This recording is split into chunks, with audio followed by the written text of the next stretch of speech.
ASSC রাজ্য সরকার কিছু করবে বলে আমি অন্তত মনে করি না। ওরা নেমেছেই হলো যারা চোর জোচ্চোর তাদেরকে বাঁচানোর জন্য, ওরা সেটাই চাইছে। দেখুন না, ওদের লয়ারের সংখ্যা দেখলে তো বুঝতে পারবেন।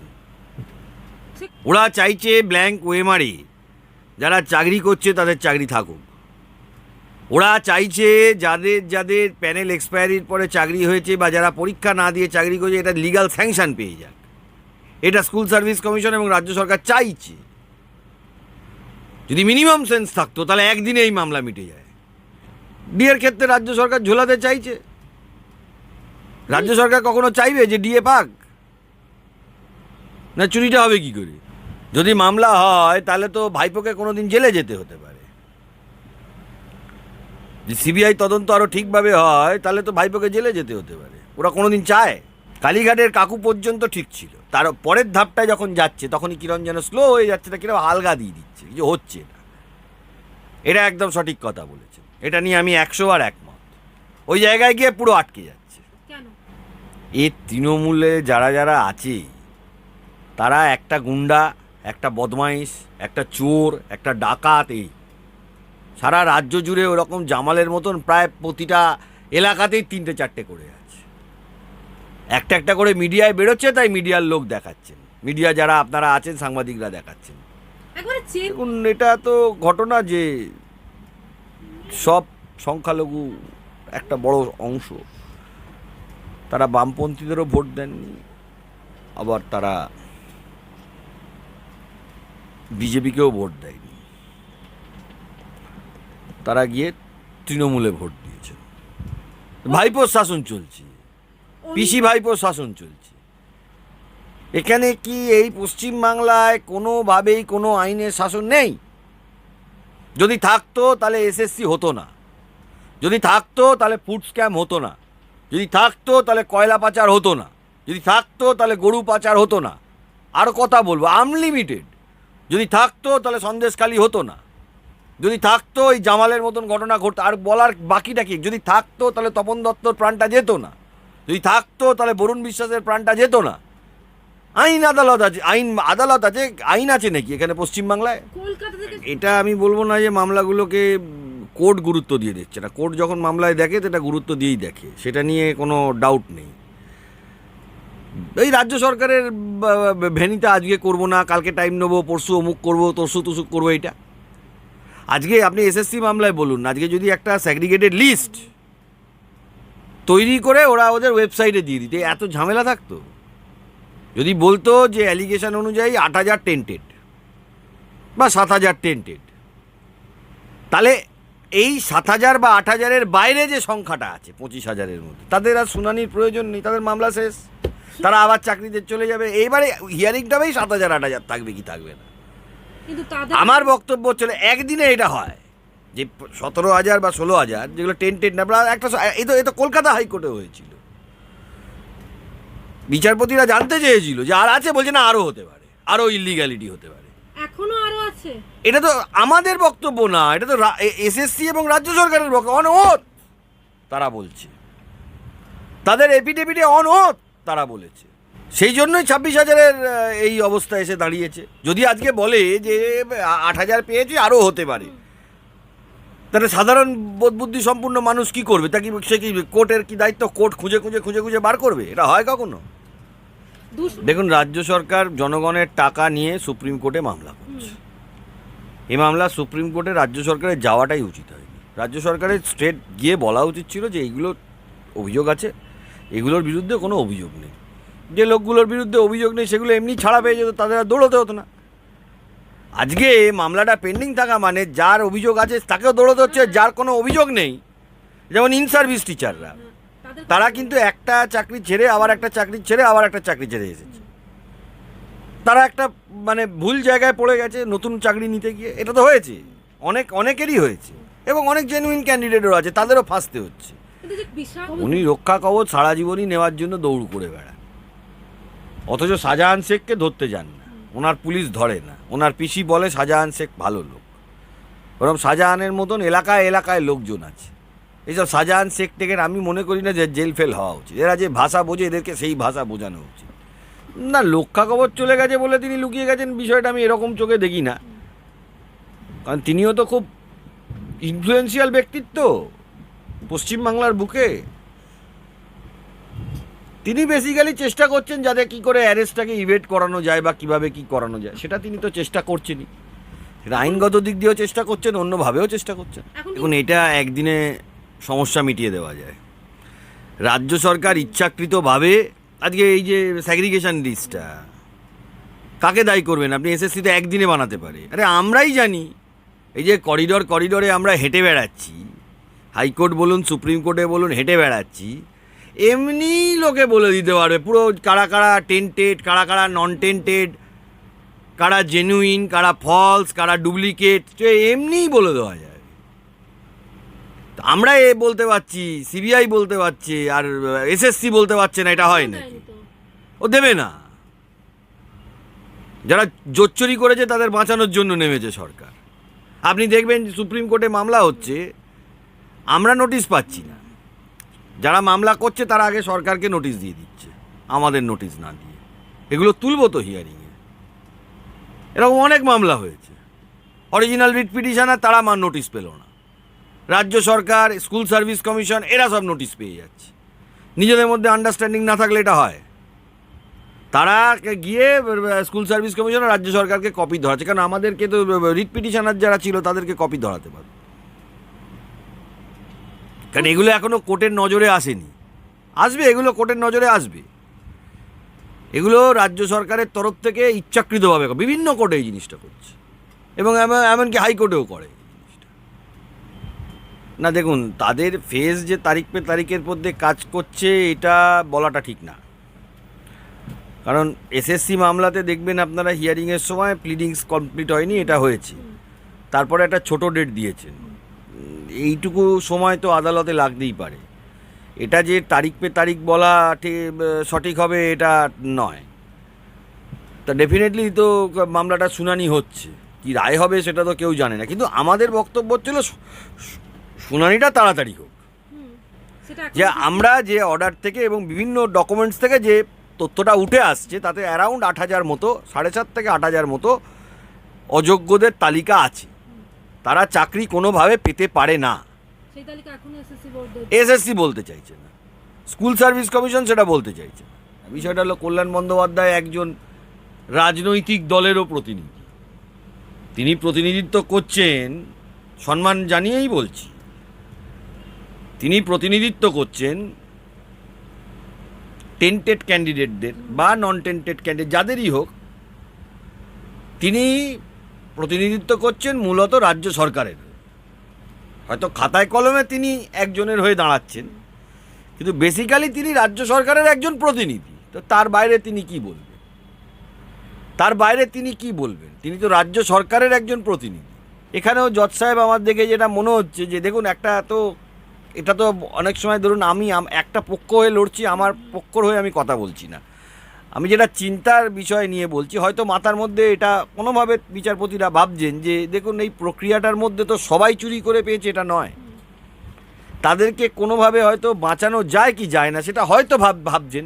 আর এখানে দেখুন শুনানিতে তো আর একজন দুজন পক্ষ নেই, এখানে প্রায় ধরে রাখুন প্রায় কিছু না হলেও প্রায় আমাদের উল্টো দিকে অন্তত 35-40 জন সিনিয়র আইনজীবী রয়েছেন।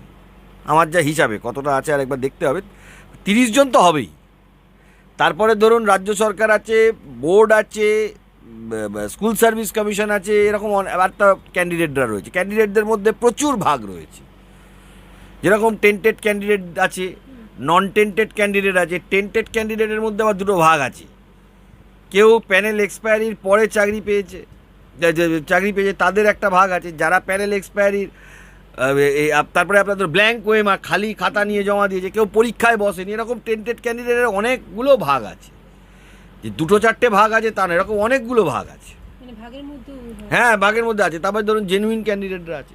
এরকম প্রচুর ক্যান্ডিডেট আমি দেখলাম সুপ্রিম কোর্টে মামলা করেছে, তাদের নামে কোনো অভিযোগও নেই, আমরাও করিনি, সিবিআইও করেন।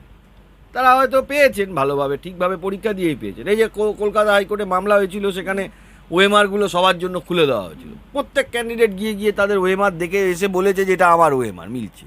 কারা দেখেনি? ওই টেন্টেডগুলো দেখেনি। যদি কারোর সই মেলে সে তো বলবে যে এটা আমার সই ভাই, যেখানে জেরক্স হোক স্ক্যান্ড কপি হোক যাই হোক, সে তো তার নিজের সই চিনতে পারবে। তো 90% লোক সই চিনতে পারলো, আর 10%, 10-এরও কিছু খানিক যাই হোক শতাংশ, একটা খুব মাইনর সেকশন, তারা গিয়ে তাদের ওএমআরটা চেকই করলো না। যারা মামলায় অভিযুক্ত তারা মূলত তাদের ওএমআরটা চেকই করলো যে না আমরা মানি না, এটা কোনো কথা হলো? এটা তো কলকাতা হাইকোর্টে যখন হিয়ারিং হয়েছে তখন তো হয়েছে, তার মধ্যে তো লেখা আছে, তো অর্ডার শিটের মধ্যে লেখা আছে যে প্রত্যেকে ওএমআর সিবিআইয়ের কাছে গিয়ে চেক করে তাদের নাম সই নম্বর মিলিয়েছে। কয়েকজন তো বলবে এটা তো সব সব সব প্রসিডিং বলুন, প্রক্রিয়া বলুন, সবেতেই এটা আছে।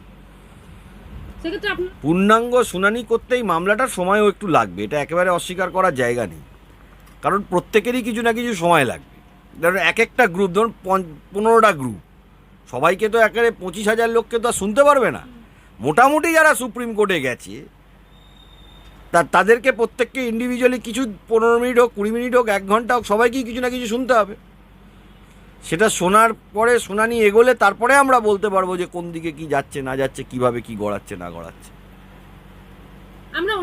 ইডি সিবিআই এর দেখুন তদন্ত শুরুর দিকে খুব একটা খারাপ হয়নি, কারণ কোর্ট মনিটর করছিল বলে। ইডি সিবিআই এখন তারা এখন বসে আছে, বড় মাথাকে ধরতে গেলে এখন বড় জায়গা থেকে যদি কিছু গন্ডগোল হয়ে থাকে বা কিছু সমস্যা হয়ে থাকে, সে বড় মাথাকে ধরার আগে বসে আছে, কি করবে কিছু বুঝতে পারছে না। কালীঘাটের কাকু বসে, তাকে আপনি চিন্তা করে দেখুন, ইডি তদন্ত দেখুন, একটা অংশ ইডির মধ্যে আমি জানি লড়েছে, আবার একটা অংশ আমি জানি যে কিছু করার নেই। কালীঘাটের কাকুর ওই আপনার থেকে ওই এসএসকেএম থেকে গলার নমুনা নিতে এনফোর্সমেন্ট ডিরেক্টরেটের মতন একটা বড় সংস্থাকে রীতিমতো প্রায় আইনি যুদ্ধই করতে হয়েছে। আপনি শাহজাহান শেখকে অ্যারেস্ট করতে ইডির পুরো কালঘাম নিংড়ে গেছে 56, কারণ রাজ্য সরকার রাষ্ট্র শক্তি দিয়ে এইসব শাহজাহান, কালীঘাটের কাকু, এই যে রিসেন্ট যে লোকটা আছে, এদেরকে রাষ্ট্র শক্তি দিয়ে এদেরকে বাঁচিয়ে রেখেছে।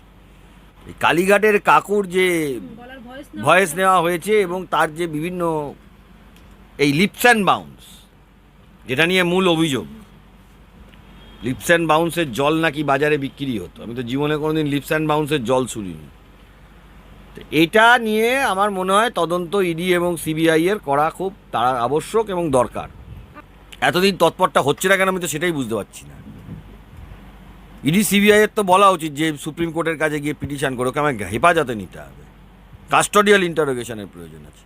এই কালীঘাটের কাকু এ কার ছিল, কার এ কালীঘাটের কাকু কার ডেমি ক্যান্ডিডেট ছিল, এটা তদন্ত হওয়া দরকার। কার হয়ে দালালি করতো, কার হয়ে টাকা কালেকশন করতো। আমি তো বলছি তৃণমূল যে ভাষা বোঝে তাদেরকে সে ভাষায় বোঝে, জামাল টামাল কি এসব পুলিশ আইন আদালত এইসব ভাষা বোঝে নাকি? ওই চোর ধরা পড়ে গেলে বা এই যে পার্থ চট্টোপাধ্যায়ের সাথে এখন বলছে সম্পর্ক, যেহেতু মন্ত্রী ছিল সেহেতু বলতে পারছে না, বলছে ও যা করেছে ও বুঝবে। এগুলো বলতে হয়, বলবে যতদিন রস আছে জেলের ভেতরে প্রোটেকশন দেবে, যে রস শেষ হয়ে যাবে ছেঁড়া জুতোর মতন ফেলে দেবে। এটা তৃণমূলের কালচার, কারণ ওদের দলে তো চোর গুন্ডা বদমাইশ ছাড়া কে আছে? আপনি একটা লোক দেখাতে পারবেন না যে ভদ্র ভাষায় কথা বলে।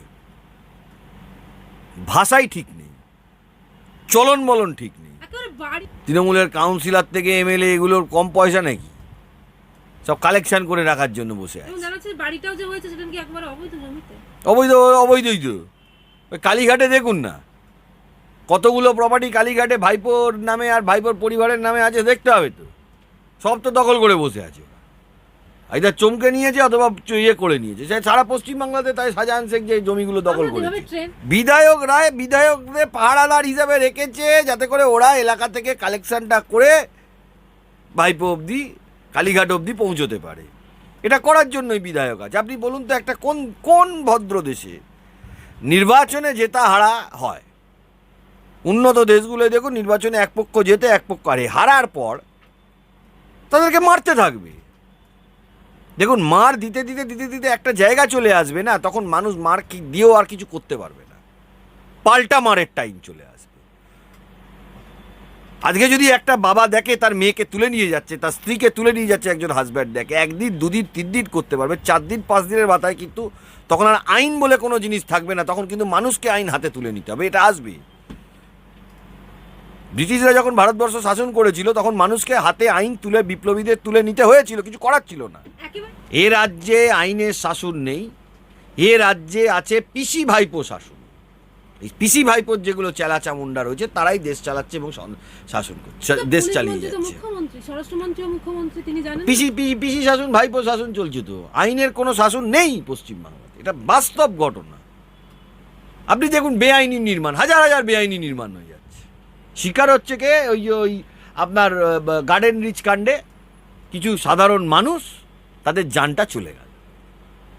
বিভিন্ন জায়গায় বেআইনি নির্মাণ হচ্ছে, কিছু সাধারণ মানুষের ক্ষতি হচ্ছে, এর বাইরে কিছু হবে না। এখানে পিসি দেখুন এখন দেওয়ালে পিঠ থেকে গেছে, একদিন মারবে। এই যে মারছে কেন? মানুষ প্রতিবাদ করছে তাই জন্য মারছে, অত্যাচার করছে। এটা করতে করতে এমন একটা সময় আসবে না, তখন সবাই এগেনস্টে হয়ে যাবে। এক্ষেত্রেও দেখলাম জামাল এখনো তাকে গ্রেফতার করেনি পুলিশ। এই পিসি পুলিশ ভাইপো পুলিশ করবেন, আইনের শাসন নেই তো, আইনের শাসন নেই তো। এখানে আছে শুধুমাত্র পিসি শাসন, ভাইপো শাসন, পিসির আইন, ভাইপোর আইন। এ রাজ্যে ভারতীয় ন্যায় সংহিতা বলুন, ক্রিমিনাল প্রসিডিওর কোড বলুন, ইন্ডিয়ান পেনাল কোড চলে না। এ রাজ্যে চলে হলো পিসির আইন চলে আর ভাইপোর আইন চলে। আমি যেটা বলতে চাইছি সেটা সেটা হতে পারে অনেকটা বিজেপির ভয়ে, যে সবাই, কারণ দেখুন সংখ্যালঘুদের মধ্যে আমি যেটা যতটুকু দেখেছি ওদের মধ্যে দুটো ভাগ আছে, একটা প্রো তৃণমূল, একটা অ্যান্টি তৃণমূল। এই ভোটেও সেই ভাগের একটা পরিচয় আছে। এখন সেটা কোনো কারণে বিজেপির ভয়ে হোক বা অন্য কোনো কারণে হোক, সেই ভোটের একটা বড় অংশ তো তৃণমূলে গেছে, এটা অস্বীকার করার জায়গা নেই। তবে আমার যেটা মনে হয়, দেখুন সংখ্যালঘুদের চাকরি, সংখ্যালঘুদের উন্নয়ন, এটা নিয়ে যদি রাজনৈতিক দল প্রচার করে বা রাজনৈতিক দলগুলো, বিরোধী দলগুলো তাদের কাছে পৌঁছয়, ডেফিনেটলি সংখ্যালঘুদের মধ্যে একটা বড় অংশ তাদেরকে ভোট দেবে। এটা একটা বড় কারণ হয়ে দাঁড়িয়েছে আমার যেটা মনে হয়েছে, বা সামগ্রিক প্রেক্ষাপটে রাজনৈতিক দলগুলো যদি সংখ্যালঘুদের কাছে গিয়ে তাদের দাবি দাওয়া নিয়ে লড়াই করতে পারে, তো ডেফিনেটলি সেটা হবে। কারণ আমি তো আপনাকে একটা কথা বলছি, ধরুন আজকে পশ্চিমবাংলায় রাজনীতিতে এই লক্ষ্মীর ভাণ্ডার বা আপনার ধরুন এগুলো জনমুখী প্রকল্প, মানুষের উপকার হয়, সেটা আমি অস্বীকার করছি না, এগুলো প্রকল্পগুলো থাকা দরকার। কিন্তু যারা ইয়ং ছেলে মেয়ে তাদের তো হাতে কাজ চাই, না 2000 টাকা 1500 টাকা দিয়ে তাদের সংসার চলবে। হাউস ওয়াইফ বাড়িতে বসে আছে 40 বছর 50 বছরের একজন ভদ্রমহিলা, ঠিক আছে, কিন্তু যার ধরুন বয়সটা 20-25,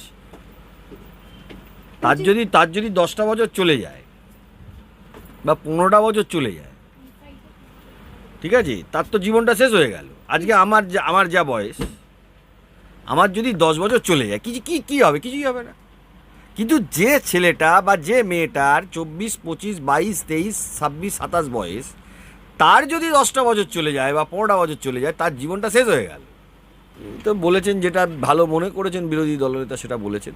তবে আমার যেটা মনে হয়েছে যে যারা বিরোধী রাজনীতি করছে তারা সংখ্যালঘুদের কাছে সেইভাবে পৌঁছতে পারেনি। কারণ সংখ্যালঘুদের মধ্যে আমি নিজে দেখেছি একটা বড় অংশ আছে যারা কিনা তৃণমূলের বিরোধী। আমি আবারও বলছি, তৃণমূলের বিরোধী সংখ্যালঘুদের মধ্যে একটা বড় অংশ আছে পশ্চিমবঙ্গে। সেইখানে আমার মনে হয় যে যারা বিরোধী দল, তাদের পৌঁছানোতে কিছু একটা ঘাটতি ছিল।